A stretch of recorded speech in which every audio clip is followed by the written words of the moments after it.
आगे स्टार्ट करते हैं सैम्पलिंग प्रोसेस। देखो, इसमें डिजाइन, फिर सैंपल साइज, है ना, फिर सैंपल सिलेक्शन, उस पर ऑडिट प्रोसीजर लगाते हैं, फिर जो डिविएशन निकलते हैं उसके नेचर और कॉज को देखते हैं, ठीक है ना, और उसके बाद फिर कंक्लूड करते हैं। तो ये बस ऐसे चार्ट बना हुआ है। अब इसकी जो डिटेलिंग है वो चालू होगी यहाँ से। आ रहा है समझ? Sample design, size and selection. तो पर्पस एंड कैरेक्टरिस्टिक्स देखो, consider purpose of audit procedures and population characteristics. इसका क्या मतलब?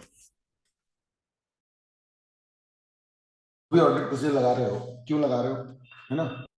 और पॉपुलेशन कैरेक्टरिस्टिक्स, बेटा पॉपुलेशन कैरेक्टरिस्टिक्स का मतलब रेंट का अकाउंट है कि सेल्स का अकाउंट है कि किसी एक्सपेंस का अकाउंट है, सबका नेचर क्या होगा? डिफरेंट। तो अगर डिफरेंट होगा तो उसके सैंपल भी अलग निकलेंगे, पूरी चेकिंग ही अलग होगी, पूरे प्रोसीजर भी अलग लग सकते हैं। Determine sample size to reduce sampling risk. Sampling risk का क्या बताया था मैंने? सैंपलिंग रिस्क का सैंपल साइज से क्या लेना देना बताओ? सैंपल साइज ज्यादा होगा तो सैंपल ज्यादा होगा, साइज ज्यादा होगा तो रिस्क ज्यादा होगा। नहीं, सैंपल साइज ज्यादा होगा तो सैंपलिंग रिस्क कम होगा। हाँ ठीक है, सैंपल साइज ज्यादा होगा तो सैंपलिंग रिस्क कम होगा। सैंपलिंग रिस्क अल्टीमेटली किससे कनेक्ट होता है? डिटेक्शन रिस्क से। आ रहा है समझ? हम ये सारा काम क्यों कर रहे हैं? ओवरऑल ऑडिट रिस्क को कम करने के लिए। IR CR असेस कर लिए, अब हम DR पर है। तो DR हम किससे रिलेट कर रहे हैं? DR का एक छोटा सा पार्ट क्या कह सकते हो? Sampling risk. आ रहा है समझ? ठीक है ना? तो सैंपलिंग रिस्क आपका कम होगा जब आप ज्यादा सैंपल सिलेक्ट करोगे। तो इसीलिए वो बोल रहा है कि सैंपल साइज जो है वो क्या कर लो? सिलेक्ट कर लो। सैंपल ऐसा सिलेक्ट करो जो कि जिसका इक्वल चांस ऑफ सिलेक्शन हो और पॉपुलेशन को वो क्या करता हो? रिप्रेजेंट। समझ गए, है ना? ठीक है, चलो अब ये सीक्वेंस याद रखना। समझ में आ रहा है? सैंपल डिजाइन, साइज, सिलेक्शन, है ना? और सबसे पहले कंसंट्रेशन, ठीक है ना? तो क्या क्या ध्यान रखो? कंसंट्रेशन मतलब कि क्या क्या चीजों को ध्यान रखना। पर्पस, आ रहा है समझ? ठीक है ना? पहला पर्पस, क्यों लगा रहा हो ऑडिट प्रोसीजर? मतलब देखो क्या होता है ना, रास्ता अपन कैसे चुनते हैं? पहले मंजिल देखते कि पहले रास्ता? पहले मंजिल देखते भाई, उसके हिसाब से ही क्या चुनते हैं? रास्ता। तो वो यही बोल रहा है कि पर्पस पहले डिफाइन, ऑडिट जो वो है वो डिसाइड करो। Nature of audit, evidence sort and deviation या मिस स्टेटमेंट की कंडीशन। मतलब पहले ये तय करो कि भाई देखो, मैं ये वाला लेजर देख रहा हूँ, इसमें अगर ये इतना डिविएट हुआ तो मैं इसको मिस स्टेटमेंट मान लूंगा। अरे सर, अगर इसमें ये चीज गड़बड़ हुई तो मैं क्या मान लूंगा कि ये क्या है? Miss statement. अरे सर, इसका मतलब तुमको ये भी ध्यान रखना पड़ेगा कि जैसे कई बार मान लो कि 3 लेवल ऑफ ऑथराइजेशन है, किसी ट्रांजेक्शन को होने के लिए 3 लेवल ऑफ ऑथराइजेशन है, एक ऑथराइजेशन नहीं भी मिल रहा है तो मुझे कोई चिंता नहीं हो रही। अरे सर, क्यों? क्योंकि उससे मेरा पर्पस हिट नहीं हो रहा ना। समझ में आ रहा है? वो उनकी समझना। मान लो कि एक एक्सपेंस था और वो 3 लोग चेक करते हैं और एक बंदा चेक करता क्या के लिए कि एक्स्ट्रा तो नहीं है, ये जरूरी था कि नहीं खर्चा। समझ आ रही है बात? जब मैं सैंपल चेक करूंगा तो मुझे उस बंदे के साइन, मतलब और 2 बंदों के साइन है, मतलब एग्जिस्टेंस जो अक्रेंस वगैरह वाला मेरा दर्शन है वो पूरा हो रहा है। सिर्फ उस बंदे का साइन मेरा नहीं मिल रहा किसी पर्टिकुलर उसमें जिसको क्या चेक करना था? एफिशिएंसी। तो फिर मुझे कोई मतलब नहीं है, ये किसका काम हो जाएगा फिर? इंटरनल ऑडिटर का। आपको पॉइंट समझ में आया ना कि मुझे इरेगुलरिटी से मतलब नहीं है, मेरे लिए मिस स्टेटमेंट की डेफिनेशन क्या है ये मुझे तय करनी पड़ेगी बिफोर सिलेक्टिंग सैंपल्स। मैं किस चीज को मिस स्टेटमेंट मानने वाला हूं, नहीं तो फिर हम भटक जाएंगे। तुम द मोमेंट तुम कोई ट्रांजेक्शन उठाओगे उसकी जब तुम चेकिंग कर रहे हो, उसमें क्या चेक करना है पहले से तय करोगे ना। तो पर्पस और दूसरा क्या है ना? किसको मिस स्टेटमेंट मानोगे, है ना, मिस स्टेटमेंट किसको मानोगे, ठीक है। और तीसरा ऐसे का कंप्लायंस, मतलब स्टैंडर्ड और ऑडिट निभाना है, आ रहा है समझ में, ठीक है ना। इसमें एक और चीज है ना, रिगार्डिंग कंप्लीटनेस।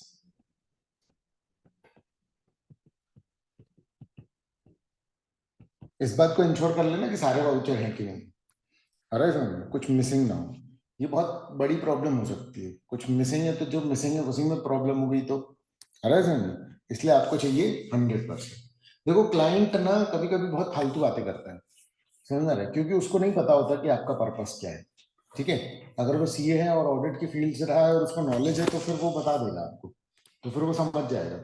पर पॉइंट ये है कि जैसे मान लो कि मेरे पास मैं 100 चीजें, 100 लेजर में 100 एंट्रीज है और मैं 4 देखता हूँ, समझ रहे हैं, तो उसके बाद मान लो 98 एंट्रीज है। कह रहा है यार आपको तो 4 ही चुनना है ना यार, 98 में से चुन लो, समझ रहे, 2 ही तो नहीं है बस। और लॉजिकल भी लगेगी बात, और कोई भी व्यक्ति फिर वो, ऐसे लोग क्या करने लगते हैं, ऑडिटर को बोलने लगते हैं अरे नाटक कर रहे हो दोस्ती के। पॉइंट समझ में आ रहा है भैया, तुमने वो 2 क्यों मिसिंग कर रखे हैं? मेरे को 4 चुनने सैंपल ये बात ठीक है, बट मेरे पास 100 पूरे होने चाहिए, समझ में आ रहा है, ठीक है ना। क्योंकि और वो तुम नहीं समझोगे मतलब अरे समझ में, क्योंकि वो लॉजिकल माइंडसेट में सोचेंगे तो उनको लगेगा वो सही कह रहे हैं, ऑडिटर जबरदस्ती परेशान कर रहा है, लेकिन भैया तुम हमारा पर्पस नहीं समझ रहे हो, हमारे ऊपर बात आ जाएगी ना यार, क्लियर है। चलो, टेस्ट ऑफ डिटेल किसका पार्ट है, सब्सटेंटिव की कंट्रोल, सब्सटेंटिव का है मेनली, आ रहा है समझ में, ठीक है ना। तो है ना, एग्जाम्पल है ये। तो मान लो कि आपको क्या देखना है, ये मैं करवा चुका हूं क्या, चलो ठीक है, डेजा वो टाइप हो रहा होगा ठीक है ना। तो ये मेरा पर्पस है कि एक डेटर का अकाउंट है, ठीक है, मुझे ये चेक करना है कि वो डेटर है कि नहीं है। इसका मतलब एक असेट है, और असेट के लिए मुझे क्या देखना है, एग्जिस्टेंस। एग्जिस्टेंस क्या है, एक असर्शन। एग्जिस्टेंस क्या है, एक असर्शन। आ रहा है समझ में, ठीक है ना। चलो, तो consideration for miss statement evaluation, ठीक है ना। तो क्या कंसिडर करूंगा मैं, payments made after conformation but receive by the client shortly after. क्या बोल रही है, एक्चुअली मैं प्रैक्टिकल बताता हूँ। हम लोग क्या करते थे, ये ये फाइनेंशियल ईयर है, ये है 31 मार्च, ठीक है। और हम लोग मान लो कि आए हैं मई में चेक करने, समझ में आ रहा है, मई में अगर मैं ऑडिट कर रहा हूँ, ठीक है, तो 31 मार्च के डेटर का लिस्ट मैं उठाऊंगा, और उसमें से जिस डेटर की मेरे को वो चेक करनी है तो मैं अप्रैल का उठा लूंगा, ये मेरे दायरे में नहीं आता, बट अप्रैल में उठा लूंगा कि उसकी पेमेंट आई है कि नहीं। तो उसके पैसे आए होंगे ना अगर वो डेटर है, तो मैं तो थोड़ा सा बाद में ही आया हूँ, तो पैसे अगर आए हैं उससे मैं ये इंश्योर कर लूंगा कि हाँ यार ये तो डेटर था, मतलब 31 को। ये क्लियर है। एक और क्या है कि 31 मार्च का मैं कॉन्फर्मेशन लेटर भेजूंगा कि भैया कंफर्म करो कि आप डेटर थे कि नहीं थे, इतना ही अमाउंट आपका था कि नहीं था। ये बात ऐसे 505 में भी पढ़ लेंगे अपन एक्सटर्नल कॉन्फर्मेशन में, लेकिन उसकी पेमेंट जो मिलती थी उससे करते थे। तो ये जो बात है ना, ये उसी के बारे में लिखा हुआ है, आ रहा है समझ में। Payment made after confirmation date होना चाहिए, ग्रामेटिकल कुछ हो सकता है, लेकिन पॉइंट यही है जो इसमें कवर करने की कोशिश की जा रही है। ये एक्चुअल प्रोसीजर है जो हम लोग फॉलो करते थे, आ रहा है समझ में, ठीक है ना। और इसमें क्या है, wrong posting between customer account. मैं ये भी देखूंगा कि भाई क्या हो रहा है, गलत पोस्टिंग्स वगैरह तो नहीं होंगी, ये मेरा इवैल्यूएशन है, ठीक है। इसमें कुछ ऐसा वो नहीं है, इसमें पता क्या बोला है, देखो अभी हम पहला पार्ट पढ़ रहे हैं, सैंपल डिजाइन। तो मैं अपने पर्पस जब तक डिफाइन नहीं करूंगा तब तक सैंपल को क्या करना है, कैसे करना है चेक, वो मेरे लिए टास्क रहेगा, समझ में आ रहा है। मैं जब भी कुछ चीज चेक करने जा रहा हूं तो मेरे पास क्या होना चाहिए, पर्पस, ताकि मैं अपना सैंपल उस हिसाब से डिजाइन कर पाऊं। तो जब तक मेरे पास पर्पस नहीं होगा, मेरा सैंपल का डिजाइन जो है वो सही से नहीं बनेगा। मुझे अमाउंट की मिस स्टेटमेंट भी देखनी है ना, मुझे उसके अकाउंट में रॉन्ग वो तो नहीं हो गई है, वो भी मेरे को देखनी है। तो ईयर एंड का बैलेंस अगर मैं कंफर्म कर लूं तो इन जनरल वो मेरे लिए सब कुछ क्या कर देगा, इंश्योर कर देगा। आ रहा है समझ में? ठीक है ना? तो ये एक एग्जांपल है, इसके हिसाब से मैं सैंपल डिजाइन करूंगा। रिसीवेबल का सैंपल डिजाइन कैसा होता है, रिसीवेबल वगैरह में अपन क्या चेक करते हैं, रिसीवेबल वगैरह में मेनली अपन लोग क्या करते हैं, बैलेंस कॉन्फर्मेशन। अरे सर, मतलब उसका पूरा प्रोसीजर ये होता है कि हम लोग क्लाइंट से बोलते हैं कि भैया डेटर्स की लिस्ट दो, उनके एड्रेसेस और वो सब दो। अरे सर, ठीक है। और उसके बाद फिर हम उनको लेटर्स भेजते हैं, उनके डेटर्स को, उनको बोलते हैं कि डायरेक्टली हमारे ऑफिस में क्या करो, कॉन्फर्मेशन भेजो। अरे सर, ठीक है ना? चलो, फिर क्या है, ठीक है, कैरेक्टरिस्टिक्स असेसमेंट, ठीक है ना? तो टेस्ट ऑफ कंट्रोल, तो assess expected rate of deviation based on understanding of control. मतलब कि मैं ये देखूंगा कि कितना एक्सपेक्टेड है कि गड़बड़ हो सकता है। समझ में आ रहा है? मैक्सिमम चीजें ना सब्जेक्टिव है, इस चीज का ध्यान रखना, ठीक है ना? तो मैं सैंपल डिजाइन करने से पहले या सैंपल डिजाइन करते समय मैं ये देख रहा हूं कि अगर मान लो कि कोई कंट्रोल मुझे टेस्ट करना है ना, और उसके मैं सैंपल डिजाइन कर रहा हूं, तो मेरे दिमाग में एक एक्सपेक्टेशन भी है उस पर्टिकुलर कंट्रोल को लेकर के कि कितनी गड़बड़ी हो सकती है।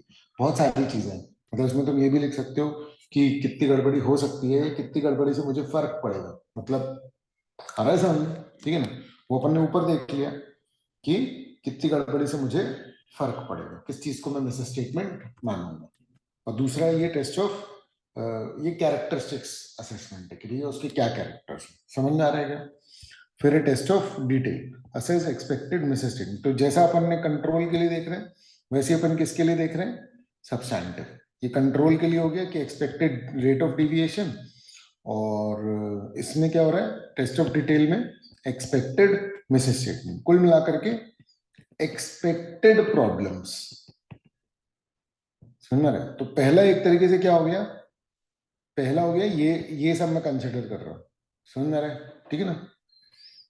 कि पर्पस है ना, फिर किसको हम स्टेटमेंट मानेंगे, और ये ऐसे का कंप्लायंस, और इसी में समझ लो कि एक बात और जुड़ गई, एक्सपेक्टेड डिविएशन या मिस स्टेटमेंट, है ना? मिस स्टेटमेंट टीओडी के लिए और डिविएशन का के लिए टीओसी, ठीक है ना?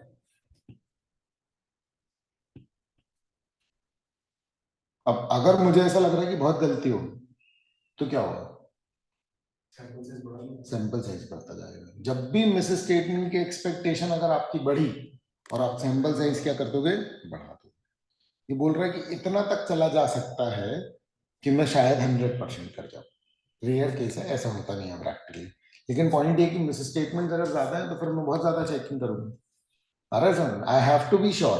अरे समझ, क्लियर है? फॉर्मेलिटी वाली चेकिंग नहीं है, क्लियर है? ठीक है ना? मतलब एक्चुअल में अगर तुम ऑडिट कर रहे हो, सच में अगर तुम ऑडिट कर रहे हो, तो फिर वो फॉर्मेलिटी वाली बात नहीं है तुमको। मतलब ये ना बहुत वैसा है, नेचर और उस पर डिपेंड करता है कि भाई मुझे लग रहा है कि हाँ यार सब ठीक होगा। अरे सर, जब आप चेकिंग करते जाते हो ना, तो ओवरऑल विश्वास का लेवल आपका एक बढ़ता जाता है। समझ में आ रहा है? ठीक है, तो आप उसके बेसिस पे चलते हो एक्चुअली ऑडिट में। ठीक है, कंक्लूजन क्या है, सैम्पलिंग प्रोसेस में आपको क्या देखना पड़ता है, audit objectives, population characteristics and selecting a sample size sufficient to reduce sampling. तो ये मेन हो गया। और सैंपल डिजाइन में क्या चाहिए आपको, पर्पस, इवैल्यूएटिंग पर्पस, और डिविएशंस का इवैल्यूएशन, और specific based on specific audit objective, और पॉपुलेशन कैरेक्टर। ये पॉइंट्स में ही है, मतलब ये समरी हो गई इसी की। क्लियर है ना? अब स्ट्रैटिफिकेशन एंड वैल्यूएटेड सिलेक्शन, ठीक है? ये स्ट्रैटिफिकेशन मतलब ग्रुपिंग, देखो क्या होता है, मैं सिंपल सा बता देता हूँ, अपन बहुत आगे भी आने वाला है ये। स्ट्रेटिफाइड होता है कि भाई मेरे को इस क्लास का फर्नीचर चेक करना है, यहाँ पर टेबल है और चेयर है, आ रहा है समझ? ठीक है, तो मैंने मैंने बोला कि कुछ सैंपल मैं टेबल के निकालूंगा, कुछ सैंपल मैं चेयर के निकालूंगा। समझ में आ रही है बात? ये मैंने क्या किया एक्चुअली, सबसे पहले मेंटली मैंने ग्रुपिंग कर ली, टेबल का एक ग्रुप, चेयर का एक ग्रुप। आ रहा है ये समझ में, है ना? तो स्ट्रैटिफिकेशन जो है, ठीक है, वो क्या है? ग्रुपिंग। ठीक है, तो डिवाइडिंग अ पॉपुलेशन इनटू सब पॉपुलेशन या स्ट्रेटा, उसको क्या बोलते हैं? स्ट्रेटा। आ रहा है समझ में? है ना? एक एक सिंगल ग्रुप को क्या बोलेंगे? Stratum. Strata is plural of stratum. Stadium, stadium, medium, media, singular plural. आ रहा है समझ में? एक ग्रुप स्ट्रेटा होगा, एक ग्रुप स्ट्रैटम। सारे ग्रुप स्ट्रेटा। हाँ, मल्टीपल ग्रुप्स, उसका प्लूरल है, स्ट्रैटम का प्लूरल है स्ट्रेटा। ठीक है, तो पॉपुलेशन को मैं तोड़ लूंगा कुछ ग्रुप्स में। आ रहा है समझ? मल्टीपल ग्रुप्स में मैं तोड़ लूंगा, सब पॉपुलेशन मतलब कि ग्रुप्स में तोड़ लूंगा। आ रहा है समझ में? ठीक है ना? और ठीक है ना, हर स्ट्रैटम में से मैं क्या करूंगा?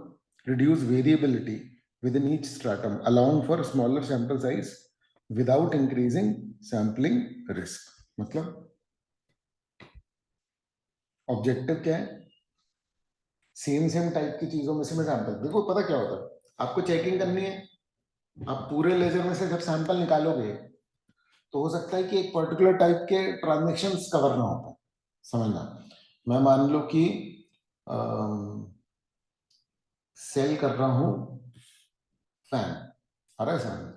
तो हो सकता है कि मैं सिर्फ फैन ना सेल कर रहा हूं, या फैन सेल कर रहा हूं तो एक वॉल फैन, सीलिंग फैन, आ रहा है समझ, और टेबल फैन, ऐसे मैं अलग अलग कर रहा हूँ, और सारी की सारी सेल्स एक ही लेजर में डली हुई है।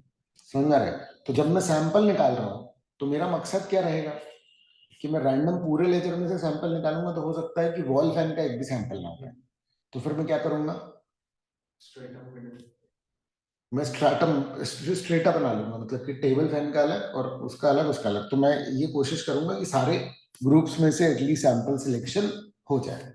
क्लियर है ना? एग्जाम्पल्स देखो, स्ट्रैटिफिकेशन बाय मॉनिटरी वैल्यू। अब ये ग्रुप कैसे हैं, ये ग्रुप कैसे बने हुए हैं? Monetary value. मॉनिटरी वैल्यू का मतलब क्या होगा? 1 लाख से 10 लाख 10 लाख से। वेरी गुड, समझ में आ रहा है कि जितने ट्रांजेक्शन है, तो 10,000 से कम वाले इंडिविजुअल ट्रांजेक्शन, 10,000 से कम वाले इंडिविजुअल ट्रांजेक्शन, है ना, 10 से 50,000 वाले, 50,000 से 1 लाख वाले, तो ये ग्रुप बन गए, और सब ग्रुप में से मैं क्या कर रहा हूँ? सिलेक्ट कर रहा हूँ। समझ में आ रहा है? जो बहुत हाई वैल्यू आइटम उनको 100% कर लूंगा, और जो बहुत छोटे आइटम है उनमें से कुछ कुछ बस सिलेक्ट कर लूंगा। आ रहा है समझ में? ठीक है, याद रखना छोटे आइटम वाली चीजों को छोड़ना नहीं है, क्योंकि वो टोटल मिला करके क्या हो सकते हैं? मिस स्टेटमेंट क्रिएट कर सकते हैं। ऐसे 450 है इसका, स्टैंडर्ड एंड ऑडिट 450। ठीक है ना, इवैल्यूएशन ऑफ मिस स्टेटमेंट वाला।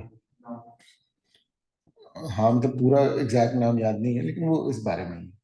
ठीक है, stratification by characteristics indicating high risk of misstatement. मतलब ग्रुपिंग में कैसे कैसे कर सकता हूँ, उसके बहुत सारे हो गए। मतलब एक हो गया टाइप के बेसिस पे जो मैंने बताया, एक हो गया मॉनिटरी वैल्यू के बेसिस पे, और अभी ये तीसरा हो गया रिस्क के बेसिस पे।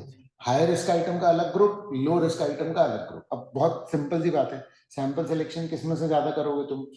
हाई रिस्क आइटम में। आ रहा है समझ में? जैसे as for allowance for doubtful accounts. ठीक है ना, ये अलाउंस का मतलब है प्रोविजन। आ रहा है समझ में? ठीक है, और डाउटफुल डेट्स, है ना, तो डाउटफुल डेट्स में जितनी ज्यादा एज वाले हैं उसमें उतना ज्यादा क्या बनेगा? प्रोविजन बनेगा, ये बोल रहा है। ठीक है ना, तो एजिंग के ग्रुप्स बन गए कि अप टू 6 मंथ। आपको पता है ना, शेड्यूल 3 में भी इसके लिए है कि आपको डेटर्स जो है वो एज वाइज दिखाने पड़ते हैं, अप टू 6 मंथ्स के अलग और मोर देन 6 मंथ्स के अलग। आ रहा है समझ में? ताकि ये समझ में आए, क्योंकि क्या होता है ना कि पुराने डेटर्स हैं तो थोड़ा सा डाउटफुल रहता है। आ रहा है समझ में? ठीक है ना, कि किसी डेटर ने, भाई डेटर्स मतलब क्या है? 2-3 महीने में पैसे आ जाते हैं, और अगर तुम्हारा 6 महीने से कोई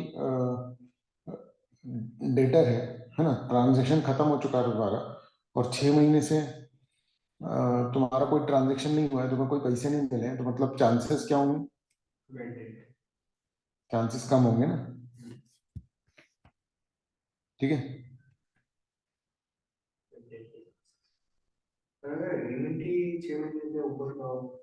अरे हाँ ना, मतलब वो तो लास्ट ड्यू डेट से देखते हैं। ऐसे तो लोन वोन का भी रहता है ना, अपन ने लिमिटेशन एक्ट नहीं बढ़ा, 3 साल के बाद डेट नहीं वसूल सकते। लोन ही 5 साल का है, तो लास्ट ड्यू डेट जब पैसे मिल जाने चाहिए थे तब से देखते हैं, ठीक है। एजिंग उससे देखते हैं, है ना।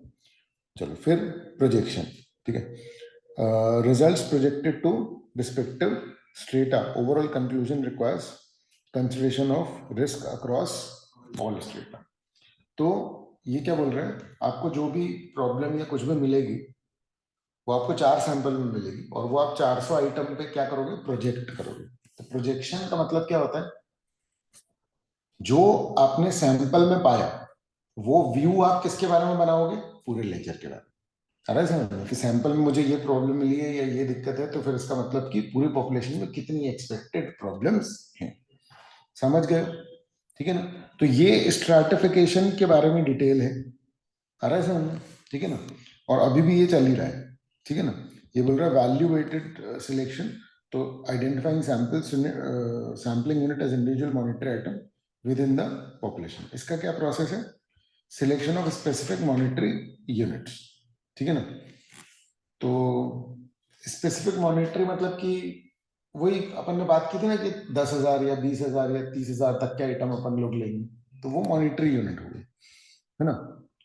अच्छा, examination of individual balances containing selected monetary unit.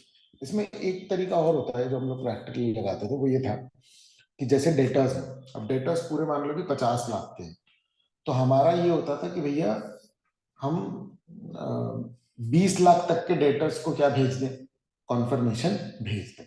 ये मैं तुम्हें सारा कुछ किसके पॉइंट से बता रहा हूँ, सिलेक्टिंग सैंपल्स।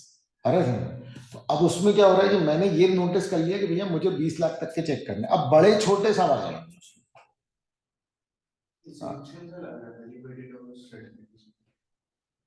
नहीं नहीं, तो ये उसी की बेसिस पे है ना, ये अलग नहीं है, मतलब ये, हाँ मतलब वो साथ में इसलिए तो दिया हुआ है, ठीक है। वैल्यू वेट सिलेक्शन, देखो स्ट्रैटिफिकेशन के कई तरीके हैं, और वैल्यू वेट का कोर आइडिया ये है कि भाई उस आइटम को चेक कर लो जो ज्यादा मायने रखता है, समझना। जैसे मैं इसमें बताता हूँ, डेटर्स में अगर मैं बोल रहा हूँ 20 लाख तक के मुझे चेक करना है, अब उसमें जब मैं इंडिविजुअल आइटम सिलेक्ट करूंगा तो मैं हाई वैल्यू वाले कर लूंगा ना, क्योंकि मेरे 25 लाख जल्दी कंप्लीट हो जाएंगे, 4 डेटर में कंप्लीट हो जाएंगे। छोटे छोटे डेटर लूंगा तो हो सकता है कि 25 डेटर लेने पड़ जाएंगे, आ रहा है समझ, ठीक है ना। ये क्लियर है कि नहीं, देखो कई बार हो सकता है कि पिन पॉइंट एकदम उस वर्ड से वो बात एकदम कनेक्ट हो, ऐसा जरूरी नहीं है, ठीक है ना। तो ओवरऑल टॉपिक के बारे में मैं तुमको बता रहा हूँ कि ये उसी चीज से रिलेटेड, समझ गए हो क्या, ठीक है। चलो बेनिफिट्स, इससे हम लार्जर वैल्यू आइटम पे क्या कर सकते हैं, फोकस कर सकते हैं, अरे सर और क्या होगा, used with systematic method of sample selection और specially effective with random selection. जब भी आप रैंडम कर रहे हो तो ये वैल्यू वेटेड आपको ज्यादा हेल्प कर देगा, क्लियर है ना। Sample size conclusion in evaluation result in conclusion of monetary amount, ठीक है। मतलब मॉनिटरी अमाउंट के बेसिस पे भी आप जो है वो सिलेक्शन कर लो, अच्छा रहेगा कुल मिलाकर के ऑडिट। आप ये समझ गए ओवरऑल कि हम सैंपल सिलेक्शन कैसे करेंगे, बताओ, एक बार देख लो इसको, है ना। इसमें अपन ये लास्ट में नोट देख लेते हैं एक बार, स्ट्रैटिफिकेशन से क्या होता है, आपका सैंपल अच्छा हो जाता है, आपके चांसेस इस बात के कि मिस स्टेटमेंट है, ये चांसेस क्या हो जाते हैं, कम, क्लियर है। वैल्यू वेटेड सिलेक्शन से क्या होता है, लार्जर आइटम पे आप फोकस कर पाते हो, एफिशिएंसी बढ़ जाती है, क्योंकि अल्टीमेटली आपका मकसद क्या है कि ये फाइनेंशियल स्टेटमेंट मिस स्टेटेड तो नहीं है, और उसमें अगर अपन अमाउंट की बात करें तो जो ज्यादा अमाउंट वाले हैं वो ऑब्वियस ही बात है पूरे लेजर को मेनली कवर कर रहे हैं, तो उसमें अगर मिस स्टेटमेंट हुई तो दिक्कत हो जाएगी, तीसरा, ये दोनों के दोनों मेथड्स किसको कंट्रीब्यूट कर रहे हैं? Effective sampling techniques improving audit outcomes. तो स्ट्रैटिफिकेशन मतलब ग्रुपिंग, ग्रुपिंग के कई तरीके हैं, पर वैल्यू वेटेड सिलेक्शन में मेनली हम किसको फोकस कर रहे हैं? ठीक है,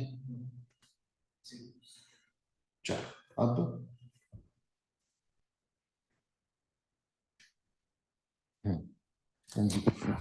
बताओ, which of the following is an advantage of statistical sampling? क्या होगा? ऑब्जेक्टिव सैंपल सिलेक्शन, ठीक है ना, कि सैंपल सिलेक्शन ऑब्जेक्टिव होगा। अच्छा, इससे क्या होगा ऑब्जेक्टिव सैंपल सिलेक्शन से? इसके कारण क्या पर्पस फुलफिल हो रहा है? स्टेटमेंट क्या है? एफिशिएंसी। अल्टीमेट मकसद क्या है, पर्पस? ऑब्जेक्टिव सैंपल सिलेक्शन का मकसद क्या है? अरे यार, वो सैंपल साइज से होगा या चलो होगा, लेकिन ऑब्जेक्टिव सैंपलिंग सिलेक्शन का एक पर्टिकुलर पर्पस है ना। सबको टाइम रिड्यूस करना ऑडिट का, मतलब पूरा 100% से अच्छे सैंपल देना। नहीं, वो तो ऑब्जेक्टिव सैंपल सिलेक्शन का जो पर्पस है वो है ऑडिटर के ऊपर ये दोष लगने से रोकना कि भैया तुमने बायस रूप से सिलेक्शन किया। आ रहा है ना समझ में? ठीक है ना। चलो, स्टैटिस्टिकल सैंपलिंग का ये सबसे बड़ा फायदा होता है कि ऑडिटर को कोई ये नहीं बोल सकता कि तुमने बायस रूप से क्या किया, सैंपल सेलेक्ट कर। ठीक है, what is the consideration of sample design for test of control? क्या होगा? Assessing expected rate of deviation. समझ में आ रहा है ना? ठीक है, तो क्या कंसिडरेशन है? Assess expected rate of deviation. फिर what is the purpose of stratification sampling? क्या होगा? To reduce variability within each stratum.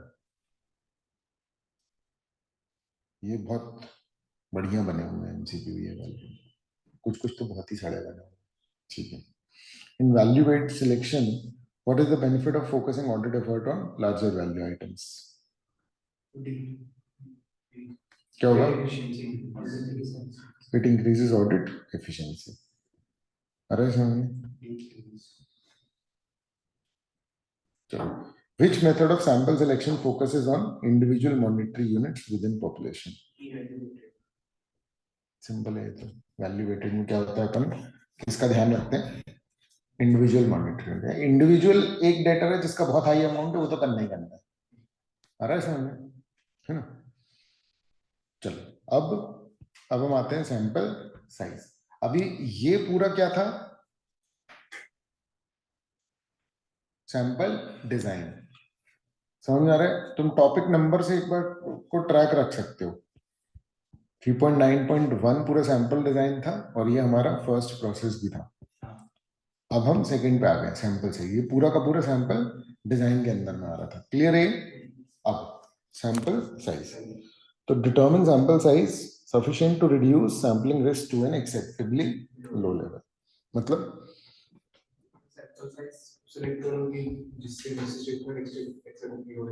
Sampling risk जो है एक्सेप्टेबली लो लेवल पर चले जाए, है ना। Factors influencing sample size for test of control. ठीक है, तो क्या बोल रहा है देखो, एक्सटेंट ऑफ रिस्क असेसमेंट। ठीक है, क्या है topic? Factors affecting sample size. ठीक है, तो वो फैक्टर्स, ठीक है, जिनके बेसिस पे वी विल डिसाइड क्या?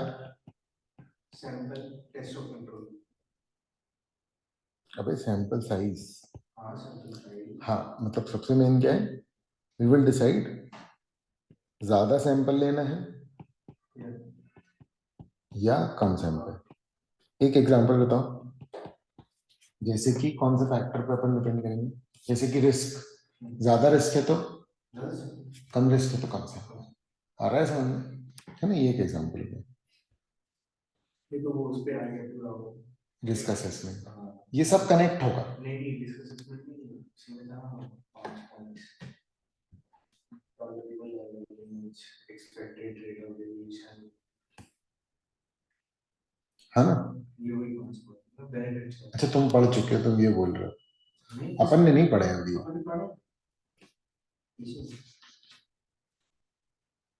अच्छा, हो सकता है हो गया, लेकिन अब आया है ये प्रॉपर, है ना? फैक्टर्स अफेक्टिंग सैंपल साइज, वो थोड़ा सा पैच में था, ये है proper topic, factors affecting sample size, और ये बहुत इंपॉर्टेंट है, ये एग्जाम में पास्ट में काफी बार आ चुका है। कौन से फैक्टर्स हैं जो किसको अफेक्ट करते हैं बेटा? Sample size. ठीक है, कौन से फैक्टर्स हैं जो किसको अफेक्ट करते हैं? Sample size. तो सैंपल साइज को कौन सा फैक्टर अफेक्ट करते हैं? रिस्क, है ना?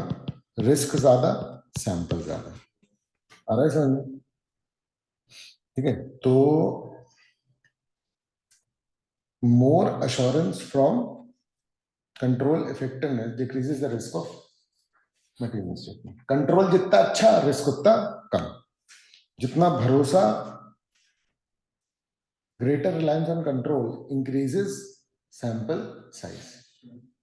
ये कैसे एक्सप्लेन करो? ये सेकंड वाला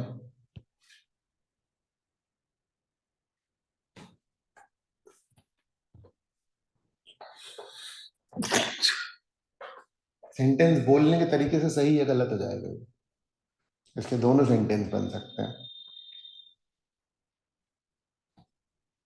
कंट्रोल्स पे ज्यादा रिलायंस है तो सैंपल साइज तो कम होना चाहिए। बिल्कुल सही, पर अगर मुझे कंट्रोल पे ज्यादा भरोसा चाहिए तो मुझे ज्यादा सैंपल लेने पड़े। आ रहा है समझ में? क्लियर है? रिक्वायर्ड रिड्यूस करने के लिए टेस्ट ऑफ मतलब कंट्रोल पे रिलायंस एग्जैक्टली, इसीलिए तो उसमें लिखा है factors influencing sample size for test of control. मुझे ज्यादा रिलायंस चाहिए है कंट्रोल पे, ठीक है ना? अच्छा, टॉलरेबल रेट ऑफ डिविएशन, जितना मैं सह सकता हूं, मैं कम सह सकता हूं तो कम डिविएशन सह सकता हूं तो सैंपल साइज बढ़ा देंगे। ये क्लियर है कि नहीं? टॉलरेंस लेवल कम है तो सैंपल साइज बढ़ेगा। टॉलरेबल, टॉलरेंस बोल देता हूं मैं क्योंकि ये टॉलरेबल एरर सब्सटेंटिव में लिखा रहेगा और tolerable rate of deviation control में रहता है। तो टॉलरेंस अगर लो है तो सैंपल साइज क्या होगा? ज्यादा। अरे समझ, मतलब थोड़े से ही बड़े में से स्टेटमेंट में फिर दिक्कत हो जाएगी मुझे, तो मैं क्या करूंगा? ज्यादा सैंपल ले लूंगा। Decrease in tolerable rate increases sample size. Tolerable error, ठीक है ना? तो मैक्सिमम एक्सेप्टेबल एरर, ध्यान से करना, ये इंडिविजुअल भी आते हैं ये वाले एमसीक्यू में, या वो पहले देखो ऑडिट का पेपर जो पहले आता था ना, तो 12 नंबर के सबसे फर्स्ट ट्रू एंड फॉल्स और वो आते थे, वो पूरे यही सब रहते थे कॉन्सेप्चुअल। अरे समझ, एमसीक्यू के अलावा भी, एमसीक्यू के अलावा भी, हाँ, तो इसी में तो खा जाते हैं वो लोग सब, क्योंकि इसमें पूरा कॉन्सेप्ट पूछ सकते हैं वो इंडिविजुअल। पूरा क्वेश्चन पूछने में तो फिर क्या है कि कुछ ना कुछ लिख ही आता है उनमें, बट एक इंडिविजुअल कॉन्सेप्ट पूछने में उनका ये कि या ये तो पता है या तो नहीं पता। आ रहा है समझ? ठीक है ना? चलो, है ना? तो बहुत सिंपल है, देखो टॉलरेबल एरर कम है तो सैंपल साइज ज्यादा, एक्सपेक्टेड एरर अगर मान लो कि ज्यादा है तो सैंपल साइज क्या होगा? आ रहा है समझ? ठीक है, smaller tolerable error requires larger sample. Expected अगर मान लो, है ना, सिंपल है, increase in expected deviation rate increases sample size. ठीक है, और ये एक्सपेक्टेड डिविएशन किस पर डिपेंड करता है? एक्सपेक्टेड डिविएशन रेट किस पर डिपेंड करता है? मतलब ऑर्डर को कैसे लगेगा कि ज्यादा डिविएशन रेट है? मतलब अपन एक स्टेप और पहले जा रहे हैं, सैंपल साइज किस पर डिपेंड कर रहा है? एक्सपेक्टेड एरर पे। एक्सपेक्टेड एरर किस पर डिपेंड कर रहा है?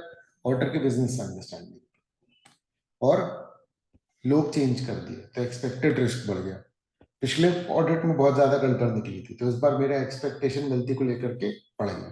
तो अब आप सीधे सीधे कनेक्ट करो इन तीनों पॉइंट से कि अगर मान लो कि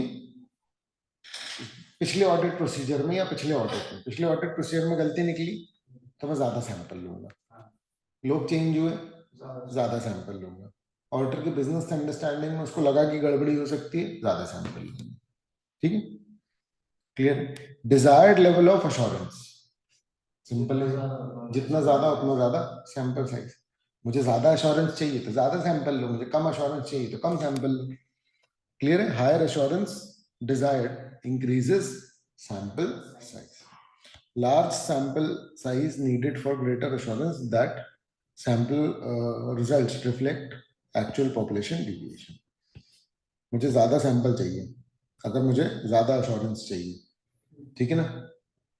ठीक है, इसमें ना तुम मिक्स भी कर सकते हो बातें, लेकिन बहुत ही पिन पॉइंट रहना पड़ेगा, अदरवाइज तुम्हारे पास लिखने के लिए इतना सारा होगा। एक चीज याद रखना, एग्जामिनर उतने अच्छे नहीं होते हैं, समझ में आ रही है बात। तो तुम्हारे नॉलेज के बेसिस पर उतना फर्क नहीं पड़ेगा until unless एग्जामिनर सही फंसे, ठीक है ना। तो you have to make it very easy for him. तुम्हें ना सिर्फ कॉन्सेप्ट तो तुम्हारा अच्छा हो ही जाएगा ये पढ़ करके, पर सबसे मेन है कि इसको तुम प्रेजेंट कैसे करते हो। अभी तुम ये प्रेजेंटेशन देख रहे हो, this presentation will make it easy for the examiner to check कि तुम्हारे को कॉन्सेप्ट पता है या नहीं पता। तुम यही चीज पूरे पैराग्राफ में लिख करके आ जाओगे, ही वोंट रीड। पर जब वो चीज पॉइंटर्स में होगी तो तुमने उसका काम आसान कर दिया। वो पता क्या करेगा, वो तुम्हारी कॉपी रख करके बाकी सबकी चेक कर ले। आ रहा है समझ, क्लियर है ना। तो तुमको उसको ना यूजर पॉइंट ऑफ व्यू से भी देखते रहना पड़ेगा अपने आंसर को, कि भाई मेरा पेपर जो है वो एग्जामिनर के लिए इतना इजी हो चेकिंग करने के लिए कि उसको सीधे सीधे पता लग जाए कि इसमें मैं कौन से मेन पॉइंट्स लिख रहा हूं। नहीं तो पता क्या करते हैं ज्यादातर एग्जामिनर, वो पढ़ते पढ़ते खुद ही लॉस्ट हो जाते हैं, समझ में आ रहा है। फिर वो टिक मार देते हैं और एक रीजनेबल नंबर दे देंगे, क्योंकि रीजनेबल नंबर देने पे कभी क्वेश्चन नहीं उठे।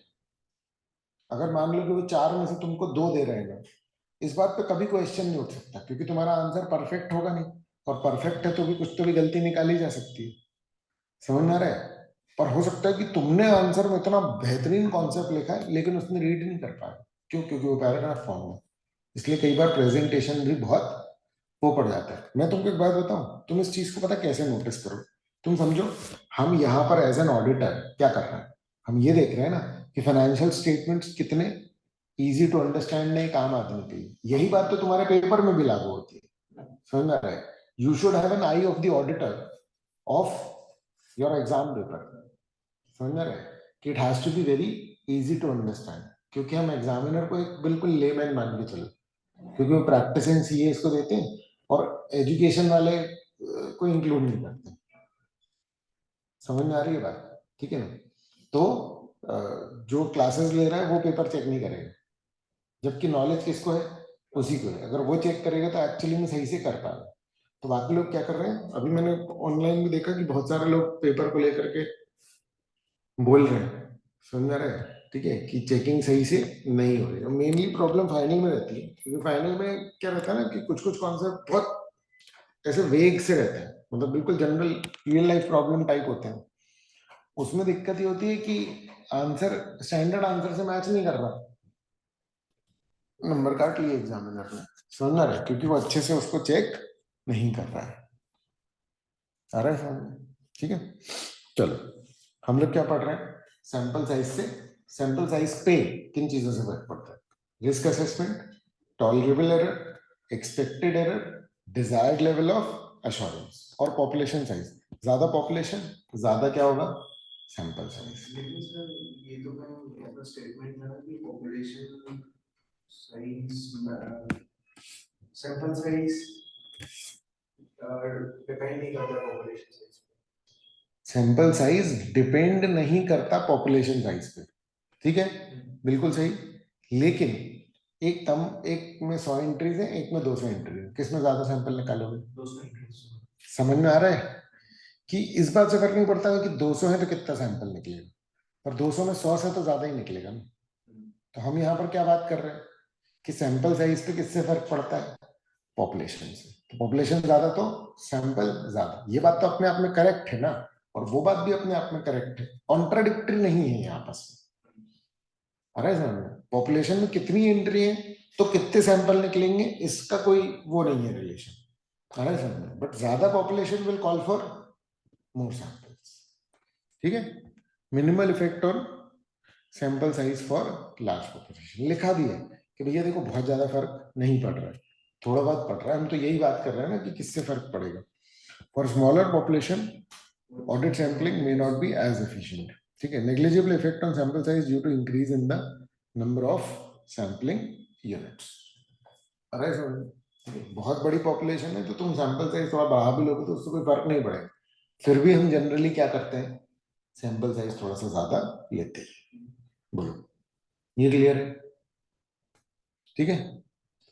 अच्छा, यहां अगर मैं इसको उस पॉइंट ऑफ व्यू से बोलूं, किस पॉइंट ऑफ व्यू से, कंट्रोल के पॉइंट ऑफ व्यू से, तो बात थोड़ी सी डिफरेंट होगी, क्योंकि अभी मैं दोनों बातें कर रहा हूं, एक सब्सटेंटिव के लिए और एक कंट्रोल के। मैं जेनरिक बात कर रहा हूं कि सैंपल साइज तुम्हारा ज्यादा होगा, अरे समझ, ठीक है। अगर तुम कंट्रोल टेस्ट कर रहे हो तो फिर क्या होगा, पॉपुलेशन साइज के मायने नहीं, कैलकुलेटर कितना सही वर्क कर रहा है, समझ रहे हो? इसके लिए इंडिविजुअल कैलकुलेशन, अगर तुमने 2000 कैलकुलेशन करके देख ली, अब कोई उस पर 3000 कैलकुलेशन कर रहा है, तो भी मेरी कंट्रोल टेस्टिंग में कोई खास फर्क नहीं, समझ में आ रहा है?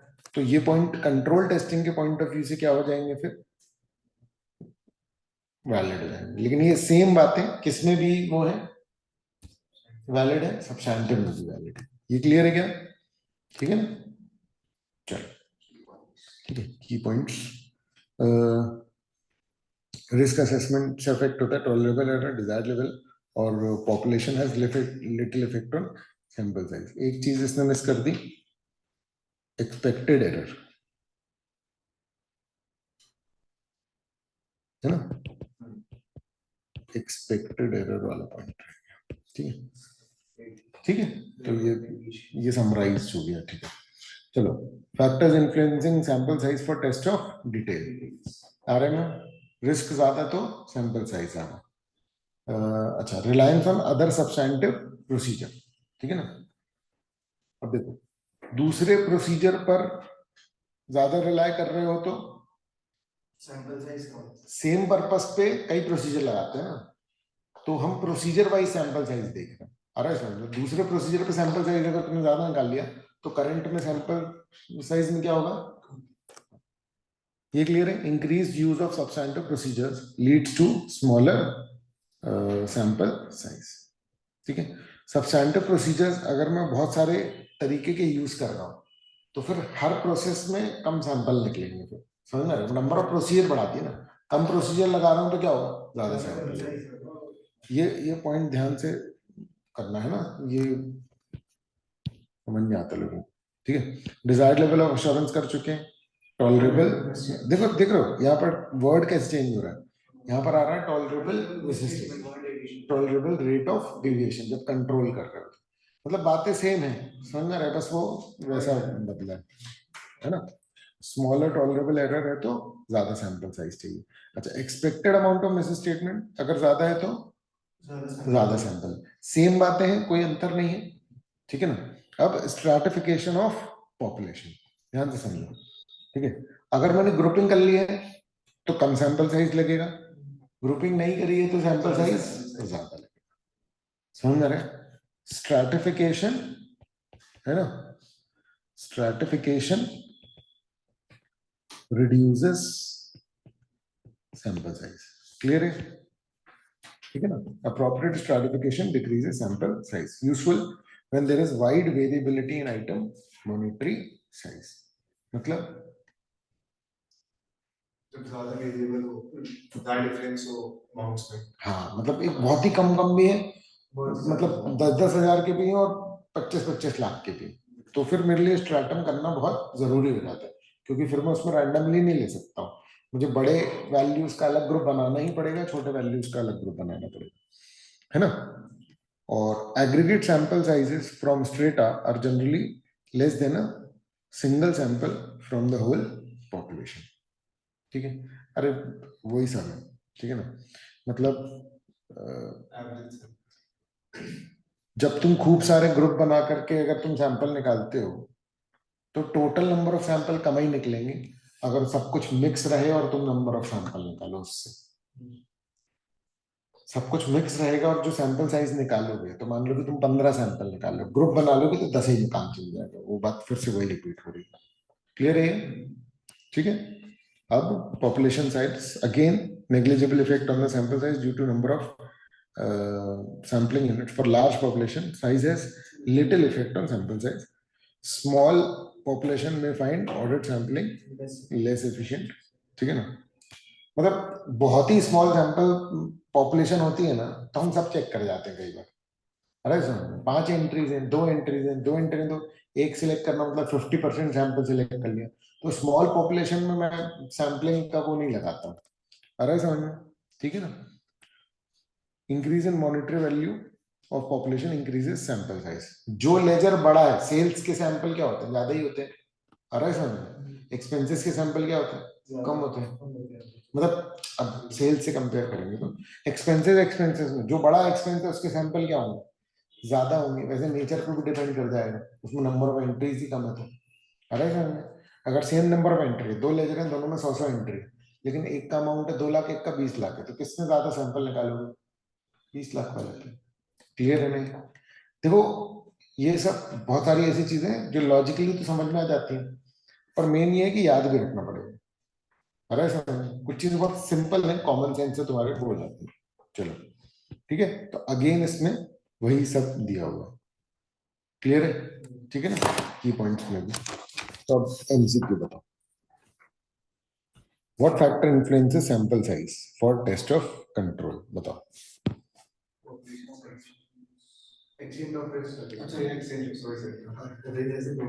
कंट्रोल, ठीक है ना। पॉपुलेशन साइज का लिटिल इफेक्ट होता है, इसलिए वो नहीं है आंसर, है ना। अच्छा, how does desired level of assurance affect sample size. ये जो फर्स्ट वाला क्वेश्चन है ना, सुंदर है। अब क्या है कि ये जो है ना, इंक्रीज इन सैंपल साइज, ये सब्सटैंटिव और कंट्रोल का अपन लोगों ने अलग अलग पढ़ लिया। इससे आप ये क्वेश्चन को समझ भी पा रहे हो, ठीक है। इस क्वेश्चन को उसकी नजर से देखो जिसने कंट्रोल और सब्सटैंटिव का बाइफरकेशन नहीं पढ़ा है, सैंपल साइज। समझ में आ रही है बात? ठीक है, तो चारों ही है ऑप्शन और कुछ नहीं, मतलब कुछ समझ में ही नहीं आएगा, ऐसा लगेगा क्वेश्चन गलत है अगर ये डिटेल अपने को नहीं पता है तो। ठीक है ना, तो ये ध्यान रखना, ठीक है, कि कुछ चीजें ऐसी होंगी जो अपने लिए बहुत सिंपल होंगी, पर अपन ने डिटेलिंग कर लिया ना तो वो इसीलिए अपने लिए सिंपल है। ठीक है, चलो। How does a desired level of assurance affect sample size for test of detail, क्या होगा? ठीक है ना। ये देखो, टेस्ट ऑफ डिटेल, ये कोई देख भी नहीं पाएगा, लोग सिर्फ ये देख पाएंगे। How does affect sample size, यहीं तक पढ़ा जाता है। हाँ, तो इस क्वेश्चन में तो जरूरी भी नहीं है टेस्ट ऑफ डिटेल या टेस्ट ऑफ कंट्रोल। ये सेकंड वाले में बोल रहा हूँ। डिजाइन लेवल ऑफ एश्योरेंस है तो उससे क्या ही फर्क पड़ेगा जब टेस्ट ऑफ कंट्रोल या टेस्ट ऑफ डिटेल। हाँ ठीक है, ठीक है, मतलब ये वाले क्वेश्चन में अलग हो गया, पर मेरी बात समझ गए कि नहीं मैं जो कहना चाह रहा हूँ। ये जैसे पिछले वाले में अगर अपन देखेंगे तो इसमें होता क्या है कि ये मैं इस पॉइंट से बता रहा हूँ कि मैं भी होऊंगा तो इन जनरली ऐसे ही होता है। समझ रहे? What factor influences sample size determination, समझ रहा है। और फिर आगे वो फॉर टेस्ट माइंड अपने लेवल पर ही उसको अलग कर देता है। तो ये ध्यान रखना कि ऑडिट में छोटी छोटी चीजें बहुत मायने रख जाती हैं कई बार। ठीक है, चलो। फिर what effect does an increase in expected deviation rate have on sample size for test of control. Increases sample size. ये सिंपल हो गया, है ना। ठीक है, फिर what purpose of stratification of population in sample size determination, क्या होगा? ठीक है, फिर how does increase in risk of affect sample size, increase sample size, ये सिंपल है, क्लियर है ना, रिस्क ज्यादा तो सैंपल साइज ज्यादा। अच्छा, अब selection of items for testing. अच्छा, एक चीज समझना, ठीक है, ये क्या है, सैंपल के सिलेक्शन का मेथड, उसके प्रकार है। एक है टाइप ऑफ सैंपलिंग, नहीं, टाइप ऑफ सैंपलिंग, स्टैटिस्टिकल और नॉन स्टैटिस्टिकल। हाँ, तो टाइप और मेथड अलग अलग है। मतलब अगर आपसे पूछा जाए सैंपलिंग कितने प्रकार की होती है, तो ये भी दिमाग में आ सकता है। अभी अपन लोग अलग पढ़ रहे हैं इसको, तो अभी ये अलग दिख रहा है, पर जब सब कुछ पढ़ लोगे तब सब मिक्स हो चुका होगा। समझ में आ रहा है? सैंपल के टाइप में ये नहीं लिखना है, क्या क्वेश्चन है बहुत ही स्पेसिफिकली लिखना पड़ेगा। मेथड के टाइप पूछे, किस तरीके से सैंपल निकाल सकते हो, उसके मेथड्स पूछे तो वो अलग है। और कई बार इतना घटिया तरीके से क्वेश्चन फ्रेम करते हैं ना, उनको भी नहीं पता होता कि वो उन लोगों ने कंफ्यूजन क्रिएट कर दी। मतलब समझो कि अगर एग्जामिनर को नहीं पता है कि दूसरा टॉपिक भी है, वो इसी को टाइप लिख करके पूछ सकता है।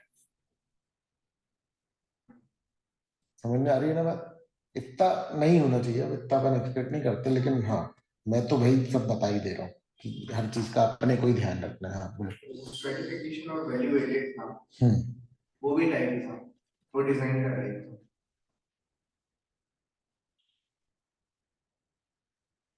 हाँ, तो वो पहले हम वहां पे चूज करेंगे स्ट्रेटिफिकेशन, वो इसमें भी आ जाएगा वैसे। हाँ, वही मेरे को लग रहा है कि मतलब ये 5 की जगह 7 होनी चाहिए, सिस्टमैटिक नहीं आ जाएगा ना वो, तो सिस्टमैटिक अपन एक बार उसका अलग से डिस्कशन कर लेंगे, समझ रहे कि उसमें क्या क्या हो सकता है, तो दिक्कत ना हो। मतलब किस तरीके से वो आ सकता है, ये एग्जामिनेशन वाली बात है, क्योंकि कॉन्सेप्ट में तो हमको पता है कि सब कुछ एक साथ ही लगना, सैंपल निकालते समय। तो इसकी ये प्रॉब्लम प्रैक्टिकल प्रॉब्लम नहीं है, ये एकेडमिक वाली प्रॉब्लम है। अपन एक बार उसको साथ में रख करके देख लेंगे क्या लैंग्वेज यूज हुई है। वो है ना मॉनिटरी यूनिट, उसमें दिया है एग्जांपल, मॉनिटरी यूनिट। हाँ हाँ, नहीं वो ठीक है, लेकिन एक बार उसको विशेष रूप से अपन लोग देख लेंगे, है ना। लेकिन आप ऐसा बोल रहे हो कि एग्जामिनर टाइप में इसको समझ के टाइप में क्वेश्चन दे दे, तो देखो अगर अपन नहीं नहीं, हाँ वो अलग से इतना दिमाग नहीं लगाते, समझ रहे, हम उनकी इनएफिशिएंसीज को डिकोड कर रहे हैं, समझ रहे। तो अभी मैंने तुमको सिर्फ प्रॉब्लम्स बताई, प्रॉब्लम्स ये हैं कि कि उनसे उनको समझ नहीं आ रहा कि वो कौन से कर रहे हैं। लेकिन इसमें एक फायदा ये है कि जब वो क्वेश्चन भी फ्रेम करते हैं ना, तो as it is language use कर लेते हैं मॉड्यूल की हेडिंग्स,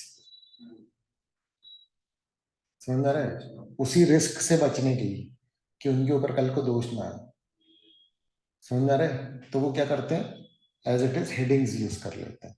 तो अपन एक बार मॉड्यूल में देख लेंगे कि इसकी जो हेडिंग है वो एग्जैक्टली exactly क्या है ना, सिर्फ इसके लिए। तो किसको वो टाइप बोल रहा है और किसको वो क्या बोल रहा है, क्लियर है? शायद वो टेक्निक है। अरे क्या फर्क पड़ता है, अपन देख लेंगे ना, मतलब चिंता की कोई बात नहीं है, क्लियर है? ठीक है, हाँ, चलो, ठीक है, ओके। तो ठीक है, सबसे पहले रैंडम, रैंडम सैम्पलिंग में सबसे मेन बात आपको हमेशा ये याद रखनी है, ठीक है ना, has a known chance of selection, मतलब हर एक पॉपुलेशन में हर आइटम सिलेक्ट होने का चांस होता है। ये बात आपको रैंडम में सबसे मेनली लिखनी है। इसमें दो टाइप की सैम्पलिंग होती है, सिंपल और स्ट्रैटिफाइड सैम्पलिंग, ठीक है। सिंपल में सारे के सारे जो पॉपुलेशन है वो एक ही जार में है, और उसमें से तुमने पर्ची निकाल ली, और एक क्या है कि तुमने ग्रुपिंग कर ली और फिर हर ग्रुप में से पर्ची निकाल ली, आ रहा है समझ में, ठीक है ना। तो ये सिंपल रैंडम, और कौन सा हो गया, stratified random, stratified sampling, simple random और स्ट्रैटिफाइड, क्लियर है ये? ठीक है ना, तो रैंडम में इतना ही काम का है, बोलो ये क्लियर है? ठीक है, बाकी ये जो स्ट्रैटिफाइड का सेपरेट डिस्कशन है, ठीक है। अच्छा इसी में नीचे नीचे। हाँ नहीं, मैं ये भी देख रहा था, अप्रोचेस के भी नाम से आता है ना।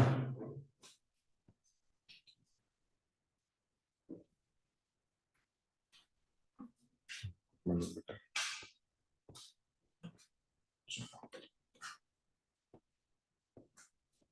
चलो ठीक है, इसको अपन नेक्स्ट क्लास में टेकअप कर लेते हैं, 8:30 बज गया है। ठीक है, है ना? अपन कोशिश करेंगे कि 7:15 मैं क्लास स्टार्ट ही कर दूं। नालायक। आ गया था मैं 7:20 तक तो आ ही गया था।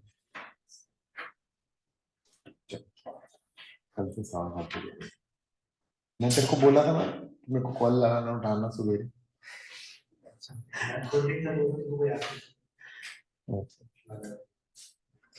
कुछ 6:30 को उठूंगा। चलो ठीक है, ओवर करता हूँ बेटा, ठीक है। 6 बजे। Bye bye.